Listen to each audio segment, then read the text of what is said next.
Κοινότητες Αρμενίων σε διάφορες περιοχές στην Ελλάδα καταγράφονται ήδη από το 17ο, 18ο και 19ο αιώνα.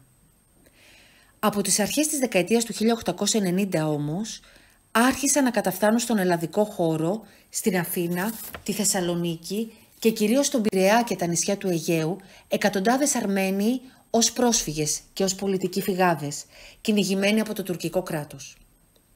Από το 1890 έως το 1922 υπήρχε στην Αθήνα και στον Πειραιά μια μικρή κοινότητα Αρμενίων που αριθμούσε 150 με 200 μόνιμους κατοίκους.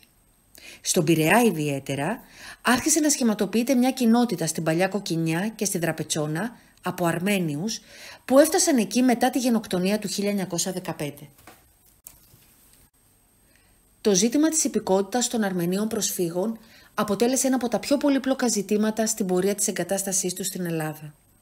Οι Αρμένοι είχαν τουρκική υπηκότητα, την οποία όμως αποποιήθηκαν επειδή έφυγαν κυνηγημένοι από το ίδιο το τουρκικό κράτος. Από το Συμβούλιο της Κοινωνίας των Εθνών χορηγήθηκαν στους Αρμένους έγγραφα ώστε να έχουν τη δυνατότητα να ταξιδέψουν σε ελληνικό έδαφος.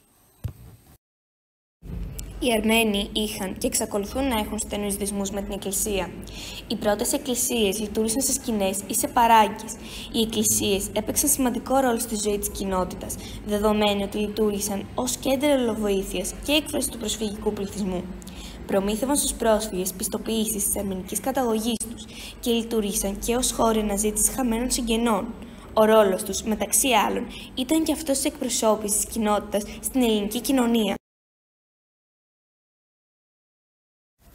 Τα αρμενικά σχολεία λειτουργούν συνήθως σε κτίσματα που βρίσκονται δίπλα στις εκκλησίες. Οι Ορθόδοξοι Αρμένοι ιδρύουν δύο δημοτικά σχολεία. Το 1927 το σχολείο Αρμενικός Κιανός Σταυρός στη Νίκαια, γνωστό ως Ζαβαριάν, και το 1932 την Εθνική Αρμενική Σχολή δίπλα στην Ορθόδοξη Εκκλησία του Αγίου Ιακώβου στην Παλιά Κοκκινιά. Στη διάρκεια του πολέμου η λειτουργία του σχολείου αναστέλλεται ως το 1945. Αλλά αργότερα, λόγω του επαναπατρισμού χιλιάδων Αρμενίων προς τη Σοβιετική Ένωση, ο αριθμός των μαθητών μειώνεται αισθητά. Το 1950 τα δύο δημοτικά σχολεία Ζαβαριάν και Ασκαΐν συγχωνεύτηκαν.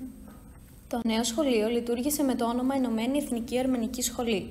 Σήμερα, το ενιαίο σχολείο Ζαβαριάν λειτουργεί στο νέο πολυόροφο κτίριο που οικοδομήθηκε το 1993 στην ίδια θέση με το παλιό. Το Ζαβαριάν λειτουργήσε επίσης ως πολιτιστικό κέντρο των Αρμενίων, ως τόπος συνάντησης τόσο στα παλιά δύσκολα χρόνια της προσφυγιάς, όσο και στη νεότερη περίοδο. Οι σύλλογοι της Κοκκινιάς πραγματοποιούσαν στο κτίριο του Ιδρύματος εκδηλώσεις όπως μουσικές συναυλίες, θεατρικές παραστάσεις και χορεσπερίδες. Τα πρώτα χρόνια λειτουργήσε και ως χώρος περίθαλψης και βοήθειας αστέγων και ορφανών παιδιών.